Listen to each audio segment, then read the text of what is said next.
naniniwala po ako na itong buwan po na ito, dapat po ano po natin, review lahat po ng dapat po nating gawin. So, wait lang po ayusin ko lang po ito. Ayan.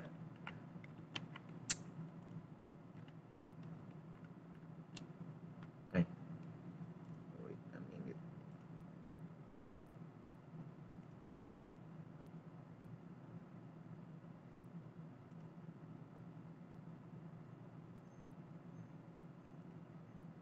Ayan, nakita niyo na yung, yung title ko. Ayan. So, kita niyo na po. Opo.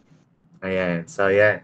So, ang title po ng message po natin for today ay Be Thankful in All Things. Ayan. So, bakit ko po ito tinapik? Kasi kagaya nga po ng sinabi ko nung nakaraan sa mga leaders, mga pastors, team. Parang minsan, parang nagiging totoo po sa mga tao o kahit nga po, hindi lang naman po sa mga kabataan ngayon, yung sinasabi sa Bible, di ba? Na in the last days, yung mga tao daw po magiging unthankful sila, hindi mapagpasalamat, di ba? Kaya napakahalaga na tayo pong mga Kristiyano, lalong-lalo na po yung mga preacher, mga pastor, pinapaalala po ito, di ba? Sa mga church people, tsaka sa bawat mga tao nga po, na dapat po, lagi pa rin po tayong maging mapagpasalamat. Kaya nga po ang tanong po sa atin ngayong gabi na to, ngayong nasa kalahating taon na po tayo po ba ay nagpapasalamat kay Lord? Mapagpasalamat pa rin po ba tayo sa kabila ng lahat po ng mga pinagdaanan po natin, sa kabila ng lahat ng mga nangyari po sa atin, tayo po ba ay patuloy na nagpapasalamat kay Lord? And ang sagot po natin dyan ay kinakailangan talaga. 'Di ba? Dapat po maging mapagpasalamat pa rin po tayo. Bakit? Kasi 'di ba nga po hindi po biro, 'di ba? Ang makaabot ka ng 6 na buwan at kalahating taon, 'di ba? Kaya kung iisipin po natin, every day, 'di ba? Every month, every week na nagkakaroon po tayo, every birthday, 'di ba? Dapat po pinapasalamat po natin 'yan kay Lord. And kung sakasakali lang po na tayo po ngayon ay nahihirapan na magpasalamat, alalahanin daw po natin itong tao na to. Ayan. So sino po 'yang tao na 'yan? Yan po ay si Apostle Paul, 'di ba? Kung meron daw pong pinakadapat na hindi maging mapagpasalamat, maging bitter na lang sa buhay, magalit, walang iba daw po yun kundi si Apostle Paul. Bakit? Kasi naranasan niya daw po ang ano po, 'di ba, makulong dahil po sa paggawa ng mabuti, sa pag-share niya ng word of God. Naranasan niyang hamakin ng tao, bugbugin, 'di ba? Naranasan niya pong magutom kahit po siya ay lingkod ng Diyos. Naranasan po niya, 'di ba, na papatayin na po siya. 'Di ba? Pupugutan na po siya ng ulo dahil po sa paglilingkod sa Diyos. Kaya kung meron po dapat na ungrateful or unthankful na tao, si Apostle Paul po 'yun. Pero kabaliktaran, 'di ba po? Siya po ay mapagpasalamat pa rin. Sa katunayan, marami po kayong mababasa sa sulat niya na sinasabi niya po at inuutos sa mga Kristiyano na magpasalamat sa Panginoon. Kung kumbaga yung mga sulat po ni Apostle Paul nagsusumigaw at nagriring, 'di ba? Na kayong mga tao, kayong mga Kristiyano, kayong mga anak ng Diyos, magpasalamat kayo sa Panginoon. Kung meron nga daw tao na dapat irritable sa buhay, si Apostle Paul 'yun eh.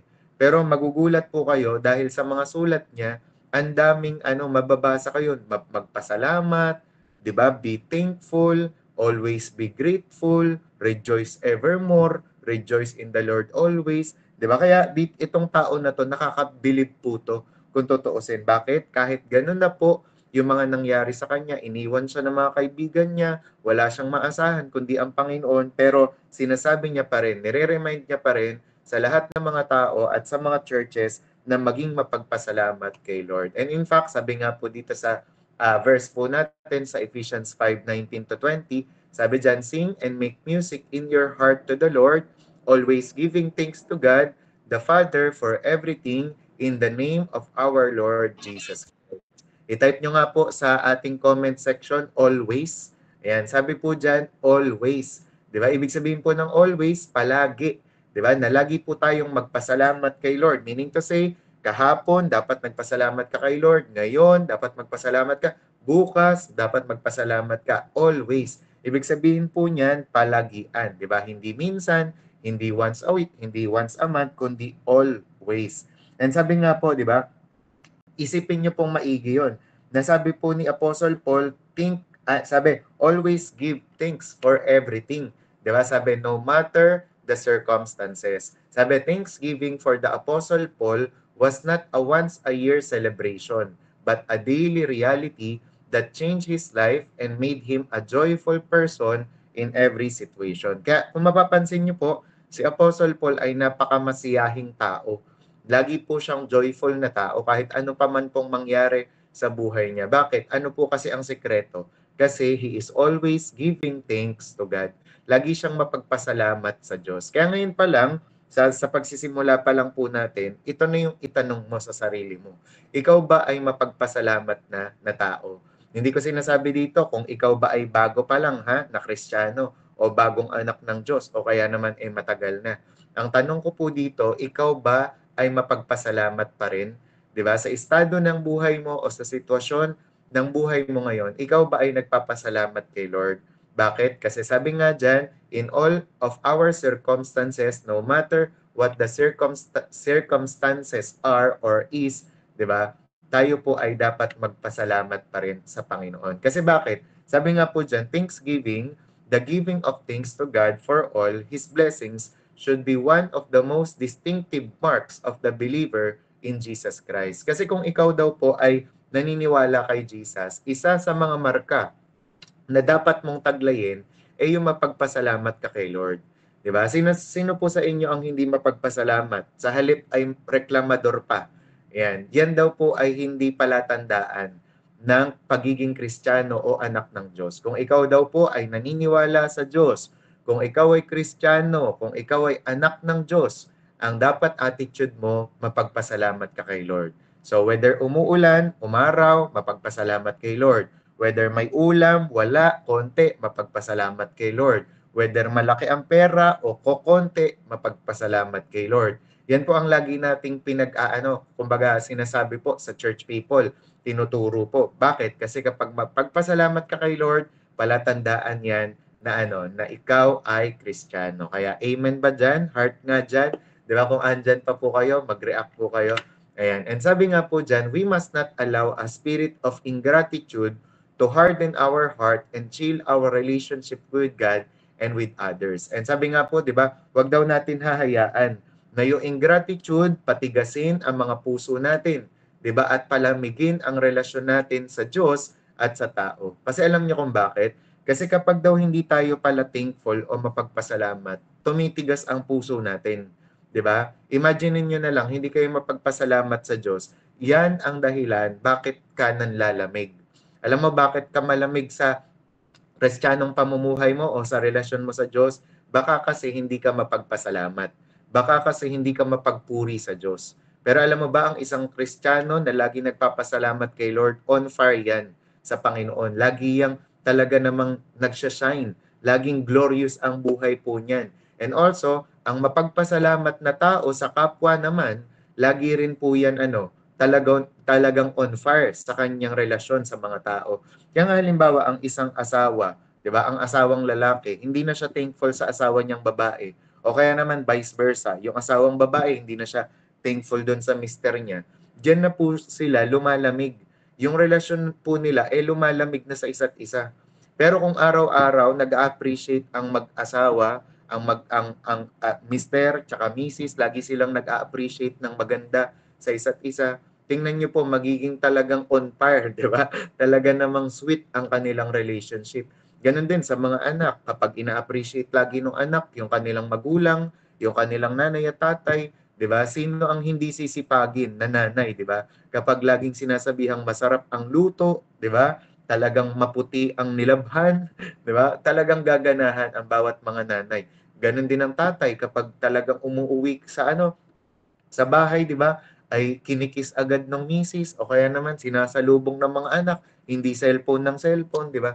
Talaga namang gaganahan ng tatay na magtrabaho. Kaya nakita niyo po kung gaano nag-i-impact yung pagiging thankful sa Diyos at sa kapwa na dapat lagi po natin yang ginagawa. Kaya sabihin nga po natin, thank you. Diba? So, i-type po natin ang word na thank you. Para magising po tayo. And sabi nga po, nothing turns us into bitter, selfish, dissatisfied people more quickly than an ungrateful heart. Sipin niyo po yun ha. Kaya pala ang tao nagiging bitter, nagiging selfish, nagiging dissatisfied. Bakit? Kasi ungrateful, hindi mapagpasalamat. 'Di ba? Samantalang, sabi, nothing will do more to restore contentment and the joy of our salvation than a true spirit of thankfulness. 'Di ba? Wala daw makakapagpabalik ng contentment tsaka ng joy mo ng salvation, 'di ba? Kundi ang true spirit of thankfulness. Kaya ganun pala yon. Kapag thankful ka, lagi kang masaya. Kapag thankful ka, lagi kang kontento. 'Di ba? Kesa naman yung mga yung mga meron at lahat, lechon na nga ang lechon o kaya naman liempo, 'di ba? Ang mga mechado, kaldereta ang nasa hapagkainan pero hindi pa thankful, 'di ba? Nagiging bitter pa, 'di ba? Yan ay wala pong kakontentuhan at wala pong saya na nararamdaman. Pero ano man po ang mga nandiyan, 'di ba? Pinagpapasalamat, yan po ang mga taong nagiging masaya. Kaya nga po, alam niyo po, naalala niyo yung kwento po ng ni Jesus? Doon po sa sabi nga daw po, kung meron kasi nung time ni Jesus na sobrang nakakahiya, nakaka-down, nakaka-discourage, 'di ba? Nakakapanglumo na sakit, walang iba daw po 'yon kundi yung leprosy. Kapag daw po meron kang leprosy noon nung panahon ni Jesus, kahit naman ngayon, 'di ba? Sobrang na, parang gusto mo na lang mamatay. Parang ayaw mo nang mabuhay. Bakit? Kasi kapag may leprosy ka nga, wala kang kaibigan, yung pamilya mo kailangan kang layuan, 'di ba? Walang gustong pumunta o lumapit sa iyo. Pero alam niyo po ba si Jesus Christ, dahil po lumapit itong mga may leprosy po sa kanya, lahat po sila ay pinagaling ng Panginoon, 'di ba? And lahat po sila ay gumaling. Pero alam niyo po ba, nakaka-shock, surprisingly, sa 10 pinagaling po ng Panginoon, ilan lang po ang bumalik? Isa lang po. 'Di ba? Kaya nga po sa kanta ng mga bata, 'di ba? Yan ang tinuturo, may 10 may sakit, pinagaling ni Jesus. Ang siya may umalis, ang isa ay bumalik, at siya ay lumuhod sa paanan ni Jesus at sinabi, "Salamat, salamat po Jesus." Kaya nagtaka diyan si Jesus. Sabi niya, "Oh, 'di ba 10 yung pinagaling ko? At asan yung iba? Asan yung siyam?" 'Di ba? Samantalang isa lang yung bumalik. And minsan, alam niyo po, nakakalungkot. Kasi bakit? Ganyan daw po ang mga tao ngayon. Sabi po dyan, no, today, too, ingratitude and thanklessness are far too common. Di ba? Hindi po yan nalalayo dun sa kwento ni Jesus na supposed to be 10 yung pinagaling niya, 10 dapat din yung bumalik, kaso isa lang. Di ba? Alam niyo po, kahit sa mga tao po ngayon, sa today's generation, ganyan din po ang nangyayari. Yung ingratitude and thanklessness, napaka-common na po niyan. Sabi, yung mga bata daw po, yung mga anak ay nalilimutan po lagi na pasalamatan yung kanilang magulang, 'di ba? And yung common courtesy is scorned. Sabi, we take for granted the ways that others help us, 'di ba? Kapag may tumulong sa atin, pag may nagbigay sa atin, hindi natin pinapasalamatan. And above all, we fail to thank God for His blessings. At minsan pa nga, Diyos pa yung nalilimutan natin na pasalamatan. Pero sana po, ngayong gabi na to, maalala natin na dapat po pala maging thankful po tayo, 'di ba? Sa lahat, sa Diyos at maging sa mga tao sa paligid po natin. And alam niyo po, ang hindi pala pagpapasalamat, ang ingratitude po pala ay kasalanan din. Akala natin ganun-ganun lang 'yun, 'di ba? Kaya nga po ako personally po bilang pastor din, and syempre bilang tao, kayo po, tanungin ko po kayo, ano ang masarap sa pakiramdam, 'di ba, sa mga tao sa paligid, mapagpasalamat o hindi? Kahit hindi niyo po sagutin, ang gusto niyo po mapagpasalamat, tama? Kapag ikaw nagbigay ka ng regalo o kaya naman nagbigay ka ng ulam, 'di ba, sa kapitbahay mo, anong ine-expect mo? Kahit paano mag-thank you man lang, 'di ba?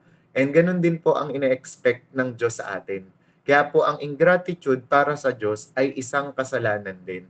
Sabi nga po, just as surely as is lying, or stealing, or immorality, or any other sin condemned by the Bible.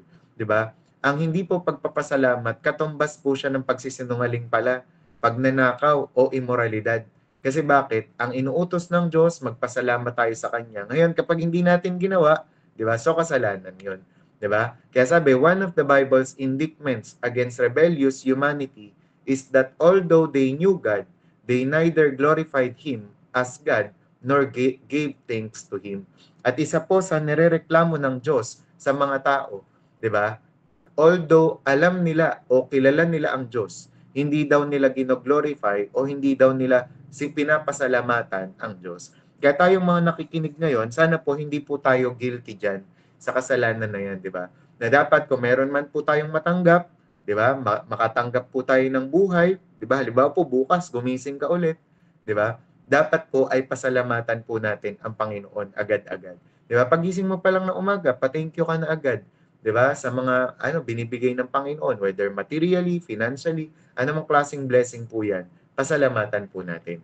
Sabi nga po, an ungrateful heart is a heart that is cold toward God and indifferent to His mercy and love.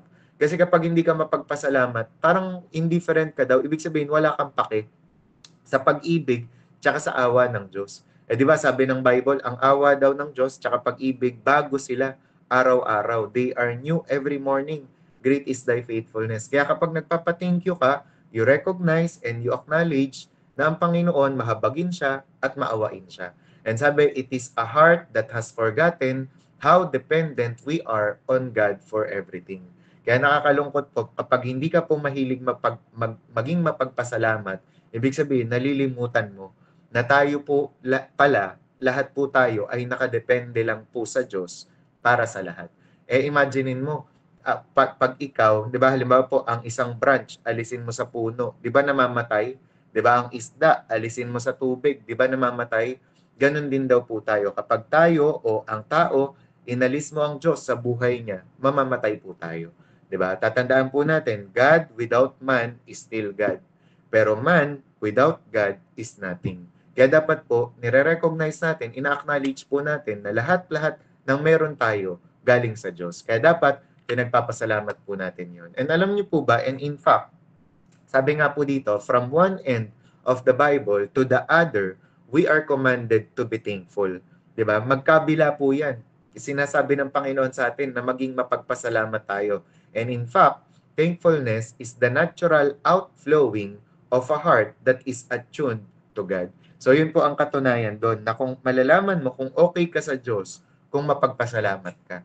Diba? Kahit kayo rin po, malalaman nyo kung ang kapwa nyo ay okay sa Diyos kapag mapagpuri yan, kapag mapagpasalamat yan kay Lord. Pero malalaman nyo na hindi okay yan kapag walang paki sa Diyos, hindi nagpapasalamat, di naglilingkod sa Diyos. Kaya dapat po, we need to be thankful. Kaya tingnan nyo yung sa Psalm 147 verse 7. Anong sinasabi? Sing to the Lord with thanksgiving. Umawit tayo ng may pagpapasalamat. And sa Colossians, sabi din ni Paul, be thankful. Okay? Kaya yan ang sinasabi ng Bible. And sabi nga po dito, a spirit of thanksgiving is always the mark of a joyous Christian.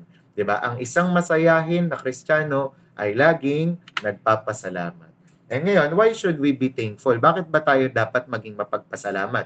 Because God has blessed us and we should be thankful for each blessing.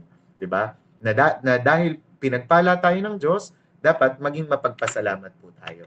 Now, ngayon, ano-ano yung mga bagay na dapat nating pagpasalamatan? Una, thank God for the material blessings that He gives you. Diba? Pasalamatan natin ang Panginoon sa lahat ng mga material na bagay na binigay niya sa'yo. So ngayon, on the spot, tingin ka dyan sa paligid mo. Tingnan mo kung ano yung meron ka. Sabi dyan, dapat daw pasalamatan natin ang Panginoon sa lahat ng yan. Sa lahat ng mga material blessing na meron ka. Yan, kagaya ng hawak mo ngayon, cellphone. Diba? Dapat pinapasalamatan mo pala si Lord. Diyan, diba? Sa kakainin mo mamaya. Sa damit na meron ka ngayon. Diba? Sa ginagamit mo sa school o sa work. Diba? Sa pamasahe na meron ka. 'Di ba? Sa jeep, 'di ba? Sa manong driver na pinasakay ka. 'Di ba? So lahat ng mga material blessing na 'yan, dapat po ay pinapasalamatan natin 'yan. 'Di ba? Sabi nga po dito, we seem never to be satisfied with what we have, rich or poor, healthy or sick. But what a difference it makes when we realize that everything we have has been given to us by God. And sabi nga po diyan, 'di ba? Mapa rich or poor, healthy or sick. Yan daw po ang pagkakaiba. Kung tayo daw po ay nagpapasalamat ba sa Diyos. Pero alam niyo po, nakakatawa, ito, hari na po ito ha, si Haring David. Ano po ang sabi niya sa 1 Chronicles 29:12 to 14? Wealth and honor come from you. We give you thanks and praise your glorious name. Everything comes from you. Na sana po, ganyan din po tayo. Nakagaya ni Haring David, ma-realize po natin na lahat pala ng bagay, 'di ba, ay galing sa Diyos. Minsan nga po ako po na ano ko po to, na witness ko po to, na meron pong ako dati meron po akong Bible study. Tinanong ko po siya, bakit sila pinagpapala? Ang sagot niya po, dahil sa sipag ko 'yan. Dahil ang sipag-sipag ko, dahil ang lakas ko, 'di ba? Parang na ano ko po, parang na-realize ko po sa loob-loob ko na parang ang yabang naman ito. parang, parang 'di ba? Parang ang ano naman, glory to God, parang ganoon kasi yun nga, nagaano siya, parang pinagmamalaki niya kaya siya ganoon, kaya siya pinagpala, kaya siya mayaman kasi ang lakas niya, 'di ba? Kasi pero not knowing na lahat naman ng meron tayo ay galing sa Diyos. Kahit nga yung lakas 'di ba, na ginagamit nyo pang-aral, ginagamit nyo pang trabaho, lahat 'yan galing sa Panginoon. Kaya dapat lahat po ng ito ay pagpasalamat natin kay Lord. Kaya halimbawa dyan, kay David, dapat mahiya tayo. Siya, hari na siya, di ba? A man after God's own heart na siya. Pero ano ang realization niya? Di ba? That everything comes from the Lord. Kaya ito nga si Billy Graham, may kwento siya na merong isang araw, bumisita siya sa isang mayamang lalaki, tas edi kwentuhan sila. Ngayon, sa pagkukwentuhan nila, kahit ang yaman naman ng lalaking ini-interview niya, biglang nagsabi yung lalaki na, pero alam nyo, Sir Billy Graham, napaka-miserable ng buhay ko. Ako na ata yung pinakakawawang tao. Parang naisip niya doon, grabe, hindi pala yung estado ng buhay o yung yaman ng buhay ang magpapakumpleto o magpapasatisfy sa tao. Kaya edi parang syempre, kaya dahil sinabi niya na miserable siya, siniran niya na lang ng Word of God. Pero ang galing, kasi sa ano lang, parang sa hindi malayong lugar, mayroon din siyang binisita na tao, lalaki din. Pero itong tao na to, hindi ganun kayaman.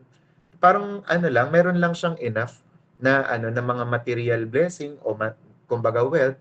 Pero ang galing nitong tao na to, kasi habang kausap siya ni Billy Graham, nagniningning daw yung mukha niya. Tapos alam niyo yung parang baka sa kanya yun, na ang saya-saya niya. Tapos parang sa dulo nun, shinare niya kasi kung gaano siya nagde-devotion, kung gaano siya kasaya sa relationship niya kay Lord.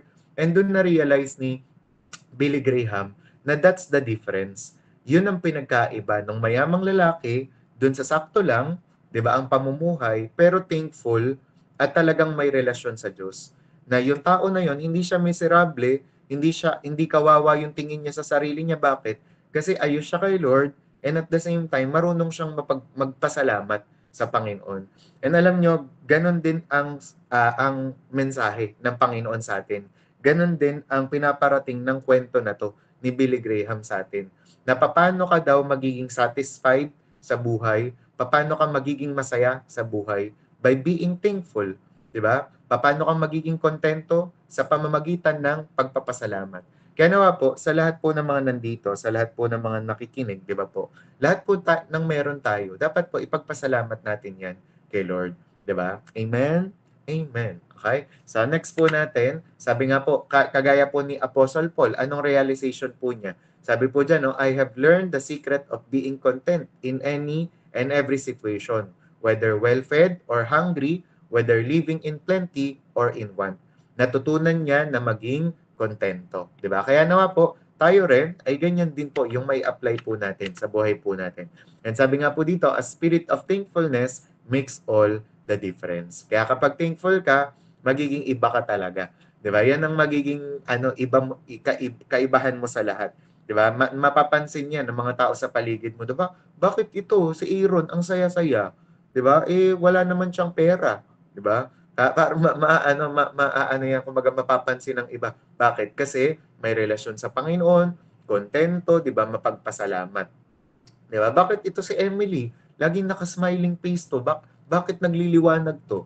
Bakit? Kasi mapagpasalamat sa Panginoon. And a spirit of thankfulness makes all the difference. Kaya sabi nga po dyan, sunod naman po, thank God for the people in your life. Una, thank God for the material things you have in your life.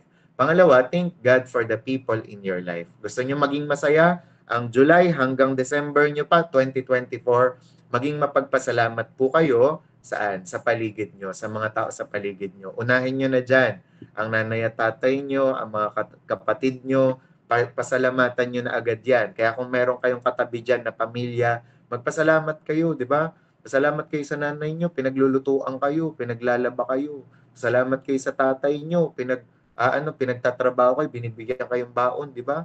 Pasalamat kayo sa nanay nyo, pinapagalitan kayo kapag mali kayo, di ba? Ina-armalite kayo, di ba? Kapag mali kayo. Kaya dapat po, pasalamatan po natin. And sabi nga po, it is so easy to take people for granted, tama? Or even to complain and become angry because they do not meet our every wish. But we need to give thanks for those around us, our spouses, our children, our relatives, our friends, and others who help us in some way. Diba? Kaya nga po sana, ito rin po yung madurog sa atin eh. Yun natitake for granted na po natin yung mga tao po sa paligid. Lagi niyo po tatandaan, kapag po may tao sa paligid, we need to be thankful. Naalala ko po yung teacher ko noon na nagpapa-clearance kasi kami. Tapos, ang dami niya kasing notebook na chinechekan. Tapos, lahat kami, nagbibigay kami ng clearance. Tapos ngayon, nung turn ko na, nung ako na yung magpapacheck, tapos magpapa-clearance, after nun, bigla ko sinabi na, thank you po ma'am, ganyan. Tapos nagulat po ako sa sinabi niya kasi sabi niya, sa lahat-lahat ng klase na meron ako, estudyante ko, ikaw lang nagpasalamat. 'Di ba? Parang natuwa ako dun sa part na yun, na na-appreciate niya yun. Na sa lahat ng mga nagpa-check ng notebook, sa lahat ng mga nagpa-clearance sa kanya, ako lang daw yung nagpasalamat. So kapag nagpapasalamat tayo, we never know ano yung impact nun sa iba. 'Di ba? Kaya nga po kahit sa tricycle driver, sa mga tindera, sa paligid, minsan kapag may ginagawa silang favor sa akin, 'di ba? Sa amin, nagpapasalamat din ako eh kasi hindi ko alam kung ano yung pwede. Kagaya nung sa landmark, 'di ba? Sa landmark kasi sa Alabang, meron doon, 'di ba, elevator. Tapos merong isang babae doon na yung taga-pindot ng elevator up and down. Yun lang ang ginagawa niya. Pero every time na sumasakay kami doon, lagi kaming nagpapa-thank you. 'Di ba? Kasi siya na yung nagpipindot para sa amin eh. And nakikita ko yung effect noon sa mukha niya, 'di ba? Sa pagtatrabaho niya na parang siguro nare-realize niya na ay kahit ganito pala yung trabaho ko, may nakaka-appreciate sa akin. And sana ganun din tayo, 'di ba? Sa lahat ng mga pagod ng nanay niyo, sa lahat ng mga pagod ng mga tao sa paligid natin, dapat hindi po natin kakalimutan na magpasalamat sa kanila. And minsan tayo, ang mali natin, nagpapasalamat tayo, nagme-message tayo kung kailan wala na. 'Di ba? Nagpapadala tayo ng flowers kung kailan wala na, 'di ba? Burol na. Pero dapat tayo daw, 'di ba? Pinapasalamatan natin ng tao, 'di ba? Habang buhay pa sila, habang andyan pa sila. Kasi we never know kung hanggang kailan sila, 'di ba? Kaya we need to be thankful. Okay? Kaya sabi, do you let others know that you appreciate them and are thankful for them? 'Di ba? Alam ba ng mga tao sa paligid mo na na-appreciate mo sila, na thankful ka para sa kanila? Alam nyo, yung mga Kristiyano sa Corinth, napakalayo nila, 'di ba, sa pagiging perfect. Pero alam nyo, si Paul, sinimulan niya yung letter o sulat niya ng katagang, I always thank God for you. Yung Corinthians church yun yung Corinthian church yun, hindi sila perpekto. Ang dami nilang problema, ang dami nilang kasalanang ginagawa, 'di ba? Pero anong unang kataga sa letter ni Paul? I always thank God for you. Kaya tayo rin, kumbaga kung gaano man ka-imperfect yung mga tao sa paligid, 'di ba? Appreciate pa rin natin sila. 'Di ba? Talaga namang pagpasalamatan pa rin natin sila, 'di ba? Sa Diyos, 'di ba? Pasalamatan pa rin natin sila kahit anumang klase ng mga tao sila kasi hindi natin alam kung ano yung impact nun. Okay, sunod naman po, thank God in the midst of trials and even persecution. Ngayon pong July hanggang December, 'di ba? Yan pa rin po dapat ang ugali po natin. Na pasalamatan pa rin po natin ng Panginoon kahit po nasa trials tayo o kahit nakakaranas po tayo ng persecution. Kasi sabi nga po ng James 1:2-3, di ba? Consider it pure joy, my brothers, whenever you face trials of many kinds, because you know that the testing of your faith develops perseverance, di ba? Kasi kapag nga naman dumadaan tayo sa mga testing and trials, ano nangyayari po sa atin? umaayos ang ating attitude, umaayos ang character natin. Kaya sa tuwing pinapasalamatan natin ng Panginoon, even in our problems, umaayos, di ba, yung attitude natin. Kagaya kanina nung sinabi ni Aaron, di ba, na gusto niya mag-improve pa sa kanya ngayong kalahating taon, ay yung character din niya, yung ugali niya. And isa po sa nakakahubog ng character, ay yung dapat mapagpasalamat ka sa Panginoon kahit may problema ka. Di ba? Bakit? Kasi in the midst of your problem, dyan ka pala ihuhulma ng Panginoon, dyan ka pala gagawing maayos ng Panginoon, di ba? Halimbawa, may testing ka ngayon, may tao na nagpapagalit sa'yo. Hindi mo alam, yan pala ang magpapahaba ng pasensya mo. Di ba? Hindi mo alam, halimbawa, dinadanas mo ngayon na parang saktuhan lang yung blessing mo o kinakapos ka, diyan ka pala tuturuan ng Panginoon na manalangin lalo. Di ba? Na umasa sa lahat ng mga pangangailangan niya. Minsan, paparanas sa'yo ng Panginoon na meron kang kinakatakutan o meron kang kinakabalisahan, worry. Di ba? Diyan pala, ipaparanas ng Panginoon o ituturo ng Panginoon na dapat magtiwala ka sa Kanya. Di ba? Na dapat kunin mo yung confidence, di ba? Yung lakas ng loob sa Panginoon. Kaya minsan, may mga pinaparana sa atin ang Panginoon na hindi natin alam, diyan pala yung magde-develop ng ating mga character. Okay? Kaya tingnan nyo tong si Daniel, naalala niyo si Daniel, yung nagkaroon ng decree, di ba, na walang mananalangin sa ibang Diyos. Di ba? Parang, kumbaga, katumbas ng persecution, yung nararanasan niya. Pero ano pa rin ginawa ni Daniel? Di ba? Sabi, he got down on his knees and prayed. Sabi, giving thanks to his God just as he had done before. Kasi ang inutos, bawal manalangin sa ibang Diyos. Pero anong ginawa niya? Nanalangin pa rin siya, tapos kahit ganun, di ba, kahit tinatakot sila, di ba, nagpasalamat pa rin siya sa Panginoon. Ngayon, ilan dito kaya sa mga nakikinig sa online Bible study ang merong problema and yet mapagpasalamat ka pa rin kay Lord? Sino dito ang merong nararanasan, di ba, merong mga pinagdadaanan and yet, di ba, pinipili mo pa rin manalangin, kausapin ng Diyos, at talagang magpatuloy sa Kanya? Alam mo kung ganun ka, ibig sabihin, meron kang golden attitude. Meron kang attitude na malapit na kay Jesus. Kasi ganun si Jesus, di ba? Ganun ang ugali niya. Na kahit merong mga problema, di ba, andyan pa rin, di ba? Nagpapatuloy pa rin, nag-OBS pa rin, nagsisimba pa rin, di ba? Talaga naman nagpapasalamat pa rin kay Lord. Kaya, and yan ang prayer po natin ngayong gabi.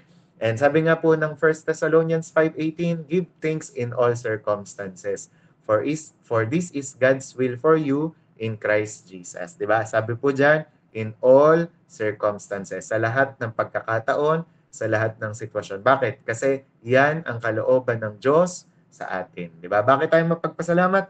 Kasi yan ang kalooban ng Diyos sa inyo. Diba? May mga tanong ba kayo na, ano bang kalooban ng Diyos? Ang kalooban ng Diyos, magpasalamat. Diba? And sabi nga ng Colossians 1:12, you will be able to thank God in the midst of pain and distress because you are privileged to share the lot of those who are living in the light. Okay?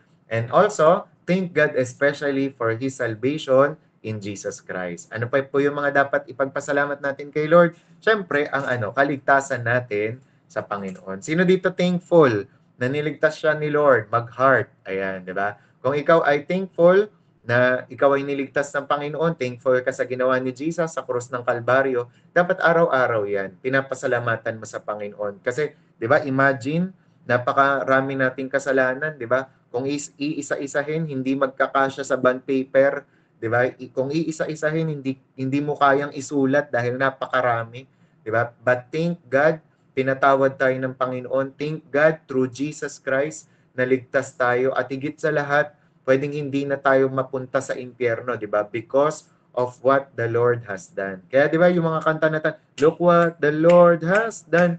Look what the Lord, ang saya-saya nun, di ba? Nagwawala ang church kapag yun ang kanta, di ba? Bakit? Sabi doon, He healed my body, He touched my mind, He saved me just in time, di ba? Just in time, niligtas tayo ng Panginoon.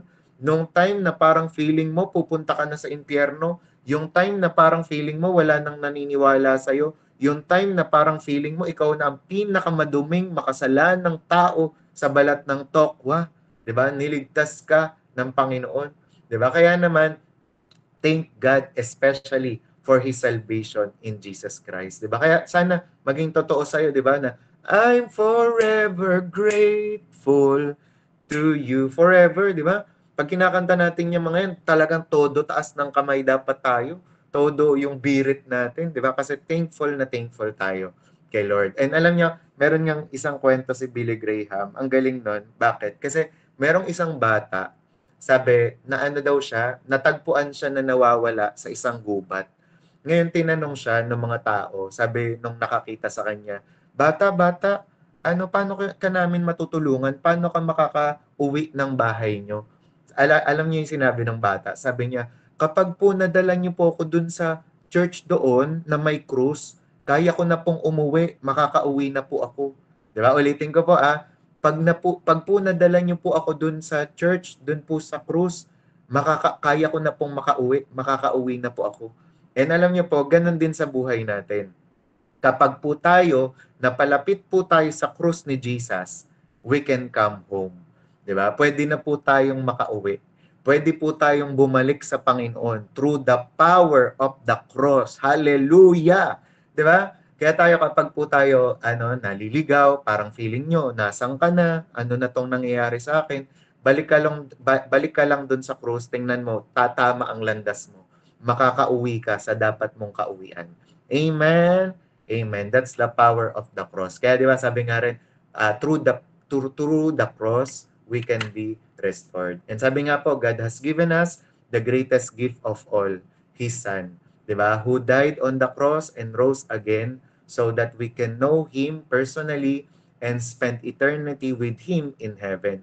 Thanks be to God for His indescribable gift. And wag po tayong maniniwala dun sa the greatest love of all is easy to achieve. Diba sabi, learning to love yourself, it is the greatest love of all. Mali po yun. Bakit? Kasi the greatest love of all is yung pagmamahal ni Jesus. Diba? Kaya naman kung ikaw, mahal ka ng Panginoon, nalaman mo yung pagmamahal niya, that is the greatest love of all. Diba? So, wag po tayong maniniwala sa lahat ng mga napapakinggan nating kanta, yun sa kanta ni Whitney Houston, na binibirit mo pa, Rachel. Joke lang. Kaya wag po tayong maniniwala doon. Maniwala po tayo sa pagmamahal ng Panginoon.